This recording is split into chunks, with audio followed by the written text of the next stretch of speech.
Pregătirile pentru sezonul rece, aprovizionarea cu energie electrică și termică, hrana copiilor în instituțiile de învățământ, acestea sunt subiectele cheie pe agenda aleșilor locali din Orhei în această perioadă. Conducerea raionului a întrunit structurile desconcentrate din raion și primarii localităților pentru a discuta aceste probleme. Să aibă posibilitate toți împreună să soluționeze acele probleme care au apărut astăzi stringente, înainte de 1 septembrie, înainte de perioada de iarnă, și persoanele respective care răspund neapărat de aceste instituții, astăzi și-au adus aportul și împreună cu primarii au găsit limbă comună la soluționarea acestor probleme. Discuția a fost destul de productivă, deoarece vreau să vă spun, am ajuns la o concluzie că nu trebuie să ne axăm pe întreg fundalul problemelor. În conlucrare trebuie să găsim 2-3 tangențe prioritare și în jurul lor să facem acele politici despre care au nevoie azi comunitățile locale. Peste 50% din actualii primari din raionul Orhei sunt aleși pentru prima oară. Pentru ei, astfel de întruniri sunt de un ajutor real, deoarece au posibilitatea să cunoască experiența colegilor și să facă schimb de păreri. Este un rezultat bun care noi azi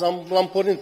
Pe viitor să avem rezultate mai bune. Sunt întrebări și probleme comune care ele pot fi date ca experiență și altor primari. Cineva s-a întâlnit cu o situație, cineva s-a întâlnit cu altă situație. În acest context, adunându-ne și expunându-ne despre aceste situații, le luăm la înarmare pentru ca să nu le repetăm pe viitor. Am făcut cunoștință cu majoritatea serviciilor care sunt dezlocate pe raionul nostru.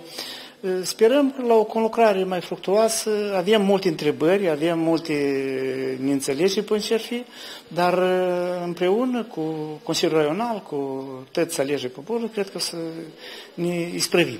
La întrunire au participat toți cei 38 de primari ai localităților din raion, președintele raionului și șefii serviciilor desconcentrate. Următoarea ședință în această componență a fost anunțată pentru data de